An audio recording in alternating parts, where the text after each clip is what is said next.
Ang bahaging ito ay hatid sa inyo ng Philippine Sports Commission. Looking for the best deals? Head to Robinson's Department Store, your one-stop shop for daily essentials and unbeatable savings. Don't miss out. Shop now.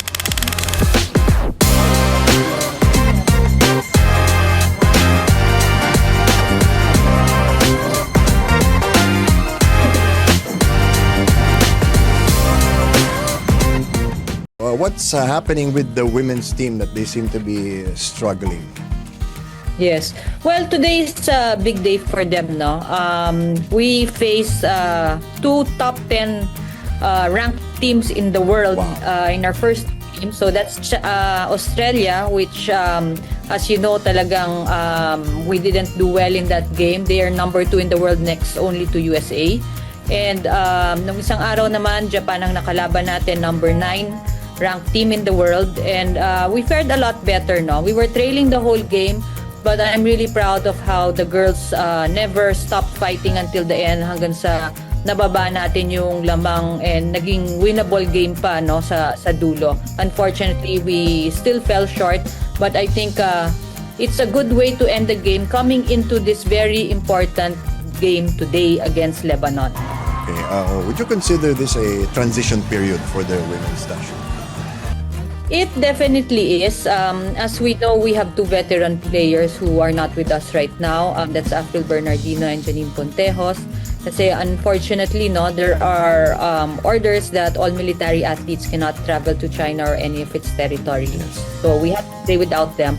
But looking at the good side of that, we have picked up extra collegiate players, no, young players who are going to be future stars for Gilas, and nakakakuha na sila ng experience dito.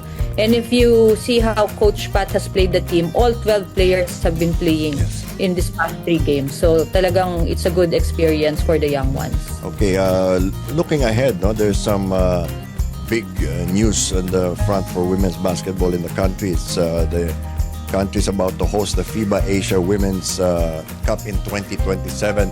What kind of work behind the scenes did it take para makuha natin? Well, it's really a matter of pitching and convincing, no? The Fiba Asia office and the headquarters also in Switzerland. Bakit fit ang Philippines to host the next edition of this? And medyo mabigat yung pag-justify natin because as we all know, globally, malaki ang growth ng women's basketball. So lahat gustong i-host itong event na to. But because the Philippines, no, is only one of 5 identified countries by FIBA where basketball is truly the number 1 sport. And it's the only one in Asia, no, among those 5. Yun yung pinaka naging anchor natin kung ba't dapat dito gawin yung Women's Asia Cup sa 2027. All right. Of course, with the country's experience with the FIBA World Cup, it would probably have helped. But from your perspective, no, kasi medyo global yung pananaw ninyo sa basketball. Bakit ang lakas ngayon ng interest sa women's basketball? I think it's a number of factors, no? Number 1, syempre, nakikita natin yung iba na yung talent level sa WNBA. The product is very good. Okay. When the WNBA first started, no, meron ka pang makikita nagmimintis ng open layup, di ba? Or hindi magandang shooting percentage. Pero ngayon, shooting-wise, I think the WNBA is better than their NBA counterpart, That's true. no? Yes. Even yung distance of shots, medyo amazing yung ginagawa ng mga player ngayon. So, talagang nag-peak yung interest. Plus, you know, the infrastructure that has been laid out also helps. What do I mean by this? Digital, for example, is available to everyone already. May access na talaga tayo. Dati mahirap pa siya panoorin sa TV, no? Pag hindi nakikarry yung rights sa Pilipinas, for example, hindi natin makikita sila maglaro. But because of YouTube and all these social media platforms that we have, everyone sees the highlights and is really gaining interest in the sport. Siguro nakakatulong din attorney yung pag-usbong ng WMPBL. Now the local players have somewhere to go, hindi ba, after college? Right. Oo. Very thankful tayo sa organizers ng WMPBL because now may pupuntahan na after college ang ating women athletes. Alright, before we go over to the men's team, no, you are chairwoman of the Legal Commission of FIBA. What does the Legal Commission do? So we review all all the internal regulations and rules of FIBA before it's even approved by the central board.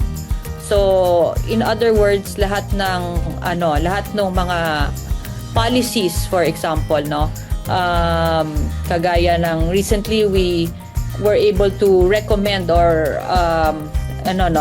forward to the central board yung policy natin on how agents should be involved when it comes to transactions and things like that. Okay.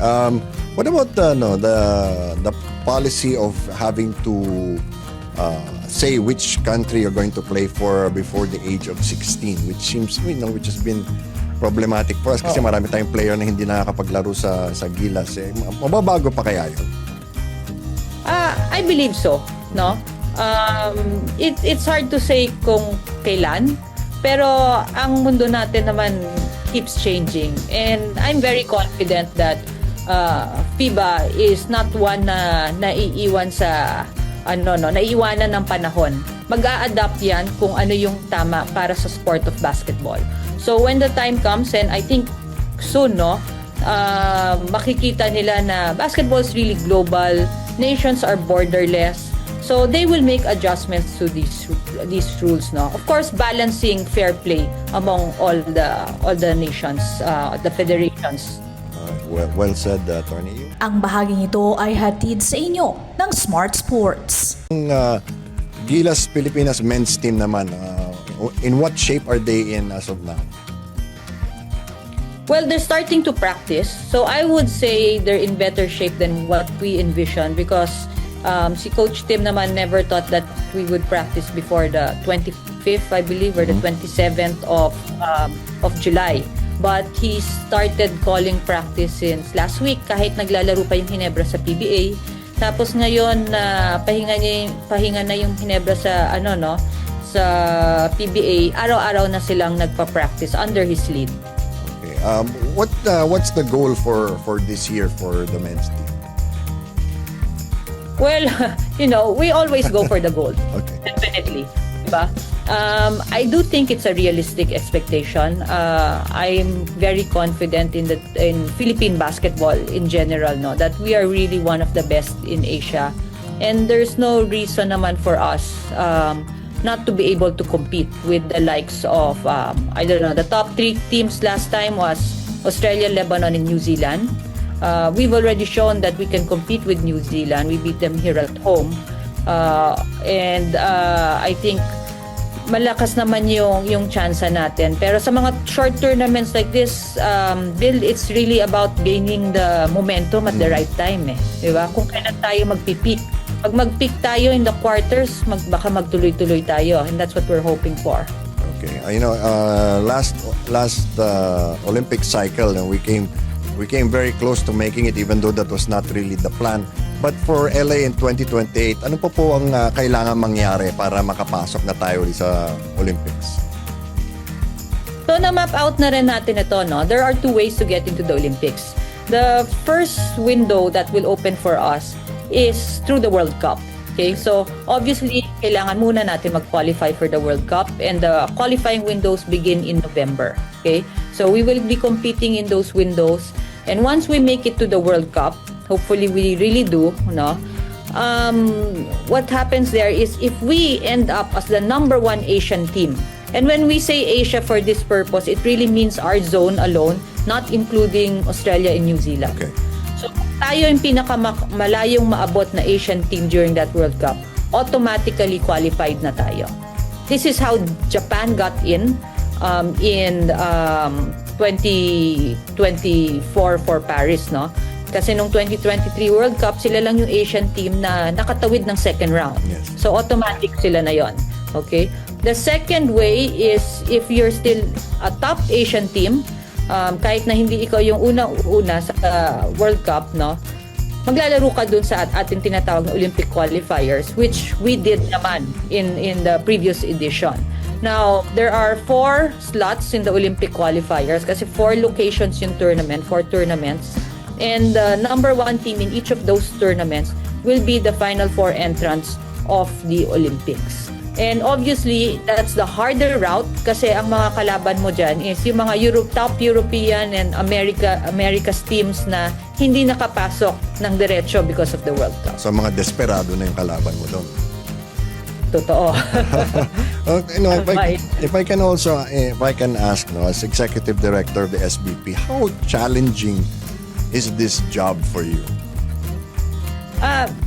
It's very challenging. So just to give you an idea, it's not about managing just the Gilas men's team, Yes. which is already complex on its own, the way it's set up, But it's also looking into all the other teams, the women's team, okay, your youth teams, even the 3x3 teams, okay? So marami ka ng team na hawak. Pero national team operations is just one part of the job, okay? You also have governance of all the basketball stakeholders of the country. So, yung mga members natin like the PBA, UAP, NCAA, we oversee them somehow. We make sure they're aligned with Fiba and all of that, Tapos, meron din tayong mga grassroots development, di ba? Kailangan we have to make sure na magandang participation ng basketball, which is, a little bit easier on our end for the Philippines because basketball is already very popular. So even if you don't push it, marami naman talaga naglalaro.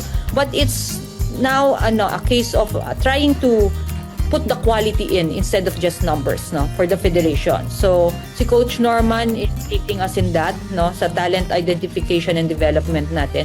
Umiikot actually si Coach Norman sa lahat ng regions natin sa bansa to conduct clinics and talk to coaches there and teach them on how to teach these younger players how to play basketball, that will allow them to succeed in their careers, whether they want to just get a scholarship in college for basketball, whether their dream is to play in the PBA, whether their dream is to play outside the Philippines or in the national team. Siyempre gusto natin maglaro sila lahat sa national team. Pero kung ano man ang panaginip nila sa basketball, we want to help our young Filipino kids, girls or boys, to reach those dreams, So yan yung isang mabigat din na binagawa natin dito sa SBP.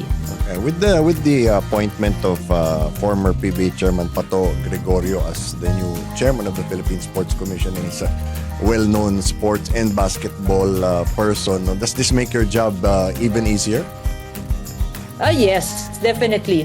The fact that he was a former executive director of the SBP means he understands the demands of the federation.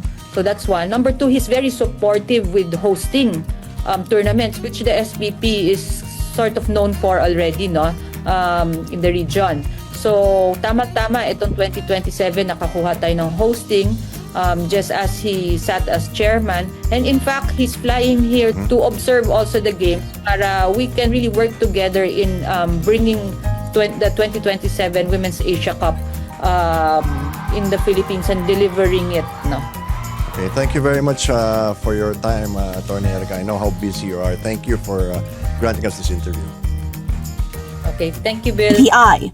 Waterproofing o sealant ba ang hanap mo? Sa German technology ng Sista, protektado ka hanggang 10 taon. Yan ang tapal na tatagal.